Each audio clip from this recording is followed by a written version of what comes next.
뉴스 속 경제 이슈는 더 쉽고 깊게, 최신 고용 동향은 더 빠르게 전해드리는 고용브리핑 365 시간입니다. 오늘도 이승국 기자와 함께합니다. 어서 오세요. 안녕하세요. 네, 오늘은 어떤 이슈가 있을까요? 네, 요즘 같은 고물가 시대에 아낀다고 하지만 가끔 스트레스 또 우연히 들어간 SNS에서 사고 싶은 물건을 보면 그때부터 마음이 바빠지게 되는데요. 내적 갈등이 시작되게 되는 겁니다. 그렇습니다. 저 정말 정신 놓고 일단 장바구니부터 담아두는 편인데 정말 잘 참고 하다가도 이렇게 한번 지름신이 내리면 이건 빠져나오기가 쉽지 않습니다. 네, 많은 분들이 비슷할 것 같은데요. 특히 블로그나 인스타그램, 유튜브 같은 곳에 들어갔을 때 마침 필요했던 물건에 대해 좋다는 말이 들리면 곧장 사게 되게 마련인데요. 문제는 이렇게 산 물건이 다른 이들의 후기처럼 좋았으면 다행이지만 만족도가 높지 않은 경우도 많습니다. 이런 것들 중에는 내 돈 내고 산 후기가 아니라 이른바 뒷광고들이 꽤 있기 때문인데요. 또다시 터진 SNS 뒷광고 논란 이슈픽에서 짚어봅니다. 네, 몇 년 전에도 유명 인플루언서들 중심으로 뒷광고 사태가 불거졌었는데요. 이번에도 마찬가지일까요?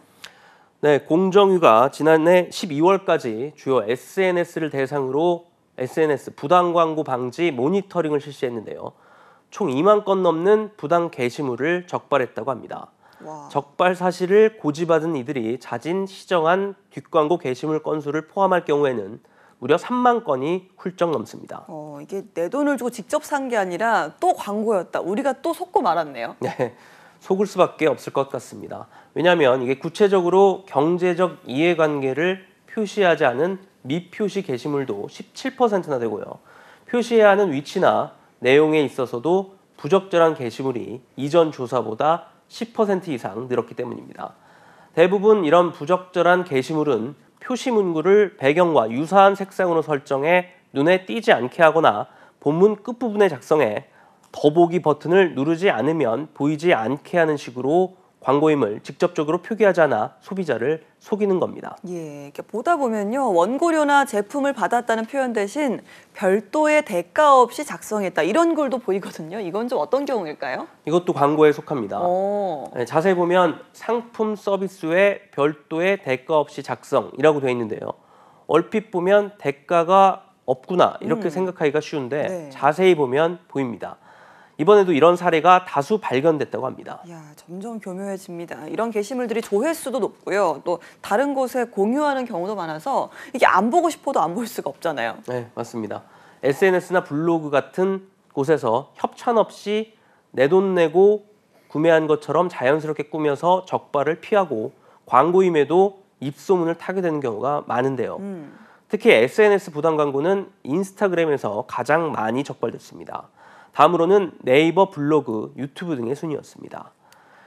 요즘에는 쇼츠라는 유튜브에서 1분짜리 광고를 많이 보는데요. 예. 여기에도 또 뒷광고가 상당히 많았다고 합니다. 그렇군요. 그러면 이런 뒷광고 상품 유형으로 따져보자면 어떤 품목이 가장 위험했습니까? 네, 상품별로 보면요. 화장품 같은 보건 위생용품이 가장 많았고요. 의류나 주름 개선 보조식품 같은 상품도 있었습니다. 영역을 가리지 않고 많은 곳에서 이런 뒷광고가 있다고 보면 될 것 같습니다. 예, 내 돈 내산인 척 꼼수 부리는 게시물에 속지 않도록 해야겠는데요. 그런데 매번 이런 뒷광고 단속을 하는데도 좀처럼 줄지 않는 것 같습니다. 네, 문제는 적발에 그치고 있다는 점입니다. 공정위가 뒷광고 모니터링 중에 발견된 반복적이고 악의적인 행위를 조사하고 시정 조치를 내리고 있지만요. 2019년 이후 뒷광고와 관련해 과징금을 부과한 적이 한 차례도 없기 때문입니다. 이 때문에 솜방망이 처분이라는 지적이 많습니다. 인플루언서와 플랫폼 사업자를 처벌하기 힘든 현행 표시광고법의 한계 때문이기도 합니다. 문제는 이렇게 현실과 동떨어진 처벌 기준 때문에 인플루언서들을 활용한 뒷광고는 더 교묘해지고 있다는 겁니다. 일반인들이 광고성 글을 실으면 아무래도 방심하기가 더 쉽습니다. 예, 그러니까요. 요즘은 정말 일반인들도 이런 광고성 글을 게재하는 경우가 많더라고요. 네, 우리가 일반인들의 후기에 귀를 더 기울이게 되는 건 솔직한 경험을 원하는 심리 때문입니다. 맞아요. 기업들도 이를 모를 리가 없죠. 그래서 팔로우 수가 100만 명 이상인 대형 인플루언서 대신 이보단 약간 좀 작은 2만 5천 명에서 10만 명 정도의 팔로워를 가진 중간급 인플루언서로 소비자들에게 친밀감을 주고 신뢰도를 높이는 방법도 자주 활용되고 있다고 합니다. 뒷광고를 하는 사람은 몇 년 전만 해도 스타에 가까운 인플루언서가 대부분이었지만요. 최근에는 직장인, 주부, 학생 등 일반인으로 확대되고 있다고 합니다. 예, 이런 업체의 전략 때문에 일반 소비자가 광고와 실제 후기를 분간하는 게 더 어려워질 수밖에 없겠어요. 네, 뒷광고 운영자들은 다양해지는데 처벌은 없고 관련 플랫폼 종류가 늘면서 이제는 광고 없는 SNS 공간을 찾기 어려울 정도가 됐습니다. 그렇다 보니 자칫 방심하면 또 섞게 되는 건데요. 소비자를 울리는 뒷광고를 막기 위한 대책이 필요해 보입니다. 네, 자, 한컷 이슈 오늘은 어떤 소식 준비하셨습니까? 네, 올해 소방공무원 시험에 도전하실 분들은 주목하셔야 될 것 같습니다. 소방청이 올해 1,560명을 신규 채용합니다. 공개 경쟁으로 730명, 경력 경쟁으로 830명을 채용하는데요. 오늘이 마지막 접수일입니다. 또 중요한 건 올해부터 시험 과목이 달라진다는 건데요. 예, 전문성이 필요한 직군인 만큼 챙겨야 될 게 많을 텐데 어떤 부분이 달라졌을까요? 네, 우선 국어 과목이 없어졌다고 합니다. 또 응시생들은 공통 과목으로 한국사와 영어, 소방학개론, 또 직무 과목으로는 응급처치학개론, 화학개론, 소방관계법률 시험을 치릅니다.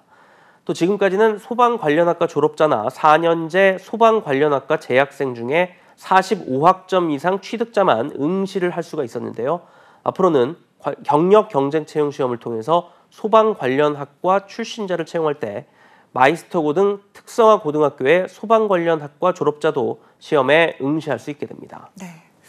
자, 더 교묘해진 뒷광고에 소비자가 속지 않기 위해서 꼼꼼해질 필요도 있지만요. 더 중요한 건 뒷광고인 걸 속인 채 접근하는 이들을 제대로 처벌해서 근절하려는 당국의 적극적인 개선 의지가 아닐까 싶습니다.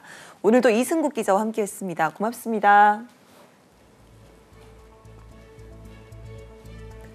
네, 지금까지 고용브리핑 365였습니다.